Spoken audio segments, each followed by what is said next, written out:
کہ بچوں کو یہ سوچنا چاہیے کہ جن ماں باپ نے ان کے لیے اتنا کچھ کیا،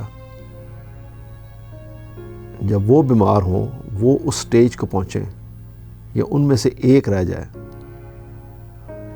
تو ان کو ایک نکارہ چیز سمجھ کے یا کوئی مشین کا ایسا پرزہ سمجھ کے کہ اب یہ انفٹ ہے، یہ ہمارے کسی کام کا نہیں ہے، یہ بوڑھا ہے، اس کے خیالات ٹھیک بوڑھے ہو گئے ہیں، یہ ہمارے ساتھ چل نہیں سکتا ماڈرن زمانے میں، تو اس کو اٹھا کے کہیں آپ اور لے جائیں یا اس کو اٹھا کے آپ کسی اور جگہ فٹ کر دیں، یہ کوئی ایسی اچھی سوچ نہیں ہے۔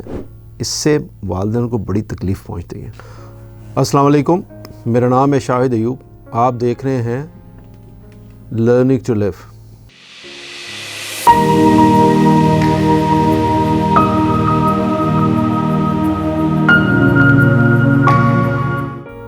آج کا جو موضوع ہے، مجھے سمجھ نہیں آ رہی کہ میں اس کو آپ کو کیا نام دوں۔ اس موضوع کو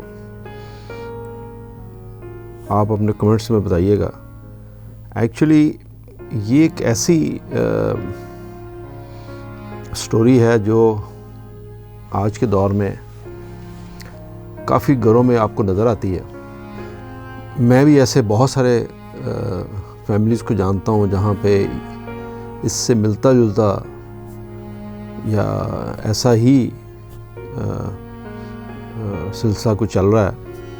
ان میں سے ایک میں آپ کو آج پیش کرتا ہوں۔ میرے ایک جاننے والے ہیں، ان کے 3 بچے ہیں، 3 بیٹے،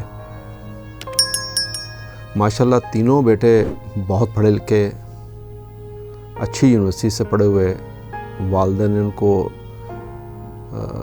چونکہ والدین بھی پڑھے لکھے تھے اور ویل آف تھے، اچھے امیر لوگ تھے، تو انہوں نے اپنے بچوں کو اچھی یونیورسٹی میں تعلیم دی۔ پھر ہوا کچھ یوں کہ والدین نے ان تینوں کو ایک ایک گھر بنا کے دیا، اچھا بڑا گھر، خوبصورت نئے گھر، ایک ہی جگہ پہ، ایک ہی لین میں تینوں کو گھر بنا کے دیا۔ اور اب والدین باری باری تینوں کے پاس، کبھی اس کے پاس، کبھی اس کے پاس، کبھی اس کے پاس۔ تو ہوا کچھ یوں کہ سب سے بڑا بھائی باہر چلا گیا، اس کی کوئی جاب آ گئی یا امیگریشن ہوئی، مجھے یاد نہیں، تو باہر چلا گیا۔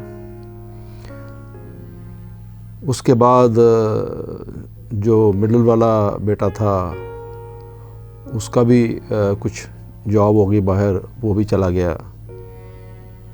پھر اس کے بعد تیسرا بیٹا، اس کی جاب ہوئی، وہ بھی چلا گیا باہر۔ اب یہ 3 گھر ہیں اور اکیلے ماں باپ۔ والدین کی ایج کوئی اراؤنڈ 70s، اپروچنگ 70s۔ تو مین وائل انہی دنوں میں جب یہ سب لوگ باہر گئے، والدین بڑے اداس تھے، میری اکثر ان سے ملاقات ہوتی تھی۔ تو ایک دن اچانک ہمارے اس دوست کی ڈیتھ ہو گئی، وہ فوت ہو گئے۔ اب ان کی بیگم صاحبہ گھر میں اکیلی۔ تو جو سب سے چھوٹا بیٹا تھا، اس نے کہا کہ میں تو واپس نہیں آ رہا، میرا آنا مشکل ہے، جو گھر میرا ہے میں اس کو بیچنا چاہتا ہوں۔ تو والدہ نے کہا ٹھیک ہے آپ بیچ لو۔ تو اس نے وہ گھر بیچا اور وہ پیسے اپنے ساتھ لے گیا۔ اس کے بعد دوسرا بھائی، اس نے کہا جی کہ میں بھی واپس نہیں آ رہا، میں بھی اپنا گھر بیچنا چاہتا ہوں۔ تو اس نے بھی اپنا گھر بیچا اور وہ بھی پیسے لے گیا۔ اس کے بعد تیسرا بھائی، اب تیسرے گھر میں وہ والدہ اکیلی رہ رہی ہے۔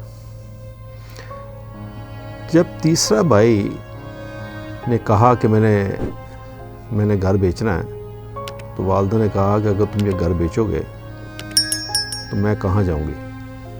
یہ یاد رکھیے، انہوں نے اپنی زندگی میں محنت کر کے ارن کیا اور وہ 3 گھر بچوں کو بنا کے دیے۔ اب ان کے پاس اس آخری گھر کے علاوہ کچھ نہیں ہے۔ اور وہ بیٹا ان کا وہ اپنا گھر بیچنا چاہتا ہے جیسے پہلے دونوں نے بیچا، اور وہ پیسے باہر لے جانا چاہتا ہے۔ اب اگر وہ بیچے تو وہ والدہ کہاں جائے؟ ایک تو یہ پہلو ہے، اور دوسرا پہلو یہ کہ جب والدہ نے اس کو اجازت نہیں دی تو وہ زبردستی اس نے بیچنے کی کوشش کی اور والدہ سے اس کی انبن ہو گئی۔ اب یہ دیکھیے کہ وہ والدین جنہوں نے اپنی ساری زندگی کی کمائی اپنے بچوں پہ نچھاور کی، زندگی کے آخری دور میں وہ کس قسم پرسی سے زندگی اپنی گزار رہے ہیں، وہ کتنے مجبور ہیں کہ وہ اولاد جس کے لیے انہوں نے سب کچھ کیا وہی ان سے ناراض ہے کہ وہ ان کو گھر بیچ کے پیسہ باہر لے جانے کی اجازت کیوں نہیں دے رہے۔ اب وہ اولاد وہ سوچنے کو تیار نہیں ہے کہ وہ والدہ عمر کے اس حصے میں کہاں رہے گی اور کس کے سہارے پہ رہے گی۔ میں چیز اس کے بارے میں سوچ ہی رہا تھا تو مجھے کسی نے ایک بڑی خوبصورت تحریر بھیجی، تو وہ تحریر تو کسی اور کی ہے، میں صرف آپ کو اس لیے پیش کرنا چاہتا ہوں کہ وہ ہے بڑی خوبصورت تحریر، بڑی ہارٹ ٹچنگ ہے، وہ آپ سنیے، اور اسی تحریر کے ساتھ میرا یہ ویلاگ اختتام کو پہنچے گا، اس امید کے ساتھ کہ آج کے بچے اس کے بارے میں سوچیں گے ضرور۔ تحریر کچھ یوں ہے کہ موسم سرما کی ایک انتہائی ٹھنڈی شام تھی جب میری وفات ہوئی۔ اس دن صبح سے بارش ہو رہی تھی۔ بیوی صبح ڈاکٹر کے پاس لے کے گئی، ڈاکٹر نے دوائیں تبدیل کی، مگر میں خلاف معمول خاموش رہا۔ دوپہر تک حالت بگڑ گئی۔ جو بیٹا پاکستان میں تھا وہ ایک تربیتی کورس کے سلسلے میں بیرون ملک تھا۔ چھوٹی بیٹی اور اس کا میاں دونوں یونیسیف کے سروے کے لیے کراچی ڈیوٹی پر تھے۔ لاہور والی بیٹی کو میں نے فون نہ کرنے دیا کہ اس کا میاں بے حد مصروف ہے اور بچوں کی وجہ سے خود اس کا آنا بھی مشکل ہے۔ رہے وہ دو لڑکے جو بیرون ملک تھے، انہیں پریشان کرنے کی کوئی تک نہ تھی۔ میں، میری بیوی گھر پر تھے اور ایک ملازم جو شام ڈلے اپنے گھر چلا جاتا تھا۔ عصر ڈلنے لگی تو مجھے محسوس ہوا کہ نکاحت کے مارے بات کرنا مشکل ہو رہا ہے۔ میں نے اپنی پرانی ڈائری نکالی، بیوی کو پاس بٹھا کر رقوم کی تفصیل بتانے لگا جو میں نے وصول کرنا تھی اور جو دوسروں کو ادا کرنا تھی۔ بیوی نے ہلکا سا احتجاج کیا، یہ تو آپ کی پرانی عادت ہے، ذرا بھی کچھ ہو تو ڈائری نکال کر بیٹھ جاتے ہیں۔ مگر اس کے احتجاج میں پہلے والا وہ یقین نہیں دیکھتا تھا۔ پھر سورج غروب ہو گیا، تاریکی اور سردی دونوں بڑھنے لگیں۔ بیوی میرے لیے سوپ بنانے کچن میں گئی۔ اس کی غیر حاضری میں نے چند اکھڑی سانسیں لیں اور میری زندگی کا سورج غروب ہو گیا۔ مجھے محسوس ہو رہا تھا کہ میں آہستہ آہستہ اپنے جسم سے باہر نکل رہا ہوں، پھر جیسے ہوا میں تیرنے لگا اور چھت کے قریب جا پہنچا۔ بیوی سوپ لے کر آئی تو میں دیکھ رہا تھا۔ ایک لمحے کے لیے اس پر سکتہ طاری ہوا اور پھر وہ داڑے مار کر رونے لگی۔ میں نے بولنے کی کوشش کی۔ یہ ایک عجیب بات تھی کہ میں یہ سب کچھ دیکھ رہا تھا مگر بول نہیں سکتا تھا۔ لاہور والی بیٹی رات کے پچھلے پہر پہنچ گئی تھی۔ کراچی سے چھوٹی بیٹی اور میاں صبح کی پہلی فلائٹ پر پہنچ گئے۔ بیٹے تینوں بیرون ملک تھے۔ وہ جلد سے جلد بھی آتے تو 2 دن لگ جانے تھے۔ دوسرے دن عصر کے بعد میری تدفین کر دی گئی۔ شاعر، ادیب، صحافی، سول سرونٹ سب کی نمائندگی اچھی خاصی تھی۔ گاؤں سے بھی تقریباً سبھی لوگ آئے تھے۔ ننیال والے گاؤں میں ماموں زاد بھائی بھی موجود تھے۔ لحد میں میرے اوپر جو سلیں رکھی گئی تھیں، مٹی ان سے گزر کر اندر آ گئی تھی۔ بائیں پاؤں کا انگوٹھا جو آرتھرائٹس کا شکار تھا، مٹی کے بوجھ سے درد کر رہا تھا۔ پھر ایک عجیب کیفیت طاری ہو گئی۔ شاید فرشتے آن پہنچے تھے۔ اسی کیفیت میں سوال و جواب کا سیشن ہوا۔ یہ کیفیت ختم ہوئی محسوس ہو رہا تھا کہ چند لمحے ہی گزرے ہیں، مگر فرشتوں نے بتایا کہ 5 برس ہو چکے ہیں تمہیں فوت ہوئے ہوئے۔ پھر فرشتوں نے ایک عجیب پیشکش کی، ہم تمہیں کچھ عرصہ کے لیے واپس بھیج رہے ہیں، تم وہاں دنیا میں کسی کو نظر نہیں آؤ گے، گھوم پھر کر اپنے پیاروں کو دیکھ لو، پھر اگر تم نے کہا تو تمہیں دوبارہ نارمل زندگی دے دیں گے، ورنہ واپس آ جانا۔ میں نے یہ پیشکش غنیمت سمجھی اور ہاں کر دی۔ پھر ایک مدہوشی کی حالت چھا گئی، آنکھ کھلی تو میں اپنی گلی میں کھڑا تھا، آہستہ آہستہ قدم اٹھاتا اپنے گھر کی جانب چلا۔ راستے میں کرنل صاحب کو دیکھا، گاڑی سے باہر کھڑے تھے، اتنے زیادہ بوڑھے لگ رہے تھے۔ خواجہ صاحب بیگم کے ساتھ واک کرنے نکل رہے تھے۔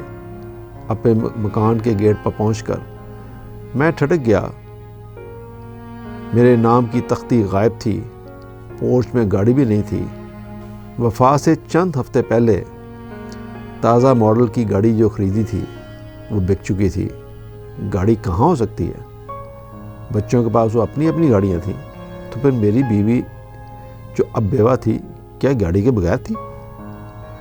دروازہ کھلا تھا۔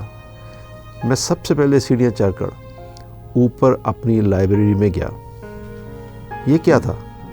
نہ الماری تھی نہ کتابیں، رائٹنگ ٹیبل، اس کے ساتھ والی مہنگی کرسی، صوفہ، اعلیٰ مرکزی ملازمت کے دوران جو شیلڈیں اور یادگاریں مجھے ملی تھیں اور الماریوں کے اوپر سجا کر رکھی ہوئی تھیں، بے شمار فوٹو البم، کچھ بھی تو وہاں نہیں تھا۔ مجھے فارسی کی قیمتی ایران سے چھپی ہوئی کتابیں یاد آئیں، دادا جان کے چھوڑے ہوئے قیمتی قلمی نسخے، گلستان سعدی کا نادر نسخہ جو سونے کے پانی سے لکھا ہوا تھا اور دھوپ میں اور چھاؤں میں الگ الگ رنگ کی لکھائی دکھاتا تھا۔ دادا جان اور والد صاحب کی ذاتی ڈائریاں سب غائب تھیں۔ کمرہ یوں لگتا تھا گودام کے طور پر استعمال ہو رہا تھا۔ سامنے والی پوری دیوار پر جو تصویر 15,000 روپے سے لگوائی تھی وہ جگہ جگہ سے پھٹ چکی تھی۔ میں پسمردہ ہو کر لائبریری سے باہر نکل آیا۔ بلائی منزل کا یہ وسیع و ریز لاؤنج بائیں بائیں کر رہا تھا۔ یہ کیا؟ اچانک مجھے یاد آیا کہ میں نے چکوال سے رنگین پایوں والے سوت سے بنے ہوئے 4 پلنگ منگوا کر اس لاؤنج میں رکھے تھے۔ شاعر برادری کو یہ بہت پسند آئے تھے، وہ غائب تھے۔ مجھے نیچے گراؤنڈ فلور پر آیا، بیوی اکیلی کچن میں کچھ کر رہی تھی۔ میں نے اسے دیکھا، 5 برسوں میں اتنی تبدیل ہو گئی تھی۔ میری آنکھوں میں آنسو آ گئے۔ کیسے پوچھوں کہ گھٹنوں کا درد کیا حال ہے؟ ایڑیوں میں بھی درد محسوس ہوتا تھا؟ دعائیں باقاعدگی سے میسر آ رہی تھیں یا نہیں؟ میں اس کے لیے باقاعدگی سے پھل آتا تھا، نہ جانے بچے کیا سلوک کر رہے ہوں گے، کیونکہ میں بول نہیں سکتا تھا اور نہ وہ مجھے دیکھ سکتی تھی۔ اتنے میں فون کی گھنٹی بجی۔ بیوی بہت دیر باتیں کرتی رہی، جو اس طویل گفتگو سے میں سمجھ پایا کہ بچے اس مکان کو فروخت کرنا چاہتے تھے۔ ماں نے مخالفت کی کہ وہ کہاں رہے گی، بچے بضد تھے کہ ہمارے پاس رہیں گی۔ میری بیوی کو میری یہ نصیحت یاد تھی کہ ڈیرا اپنا ہی اچھا ہوتا ہے، مگر وہ بچوں کی ضد کے سامنے ہتھیار ڈال رہی تھی۔ گاڑی کا معلوم ہوا کہ بیچی جا چکی تھی۔ بیوی نے خود ہی بیچنے کے لیے کہا تھا کہ اسے ایک چھوٹی آلٹو ہی کافی ہے۔ اتنے میں ملازم لاؤنج میں داخل ہوا۔ یہ نوجوان اب ادھیڑ عمر لگ رہا تھا۔ میں اس کا لباس دیکھ کے ٹھٹک گیا۔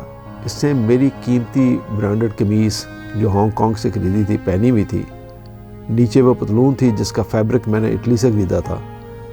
اچھا، تو میرے بیش بہا ملبوسات ملازموں میں تقسیم ہو چکے تھے۔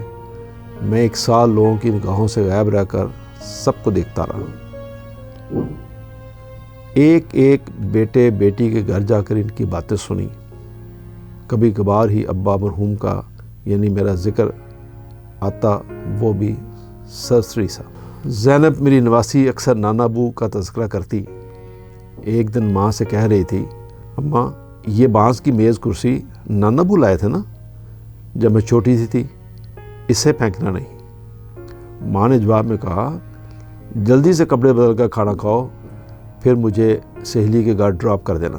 میں شاعروں ادیبوں کے اجتماعات اور نشستوں میں گیا، کہیں اپنا ذکر نہ سنا۔ جو بات بات پر مجھے جدید غزل کا ٹرانسلیٹر کہتے تھے، جیسے بھول ہی تو چکے تھے۔ اب ان کے ملازموں نے میری کتابیں بھی الماری سے ہٹا دی تھیں۔ ایک چکر میں نے قبرستان کا لگایا۔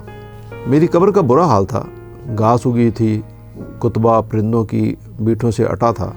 ساتھ والی قبروں کی حالت بھی زیادہ بہتر نہ تھی۔ 1 سال کے جائزے کے بعد میں اس نتیجے پر پہنچا کہ میری موت سے دنیا کو کوئی فرق نہیں پڑتا، ذرہ بھر بھی نہیں۔ بیوی یاد کر لیتی تھی، تاہم بچے، پوتے، نواسے، پوتیاں سب بھول چکے تھے۔ ادبی حلقوں کے لیے میں اب تاریخ کا حصہ بن چکا تھا۔ جن بڑے بڑے محکموں اور اداروں کا میں سنبھال رہا تھا، وہاں ناموں والے پرانے بورڈ ہٹ چکے تھے۔ دنیا رواں دواں تھی، کہیں بھی میری ضرورت نہ تھی، گھر میں نہ باہر۔ پھر تہذیبی، معاشرتی اور اقتصادی تبدیلیاں تیزی سے آ رہی تھیں اور آئے جا رہی تھیں۔ ہوائی جہازوں کی رفتار 4 گنا بڑھ چکی تھی۔ دنیا کا سارا نظام سمٹ کا موبائل فون کے اندر آ چکا تھا۔ میں ان جدید ترین موبائلوں کا استعمال ہی نہ جانتا تھا۔ فرض کیجئے میں فرشتوں سے التماس کر کے دوبارہ دنیا میں نارمل زندگی گزارنے آ بھی جاتا تو کہیں بھی ویلکم نہ کہا جاتا۔ بچے پریشان ہو جاتے، ان کی زندگیوں کے اپنے منصوبے اور پروگرام تھے جن میں میری گنجائش کہیں نہیں تھی۔ ہو سکتا تھا کہ بیوی بھی کہہ دے کہ تم نے واپس آ کر میرے مسائل میں اضافہ کر دیا۔ مکان بک چکا تھا، میں تنہا تو کسی بچے کے پاس رہ لیتی، 2 کو اب وہ کہاں سنبھالتے پھریں گے۔ دوست تھوڑے بہت باقی بچے تھے، وہ بھی اب بیمار اور چل چلاؤ کے مرحلے پہ پہنچ چکے تھے۔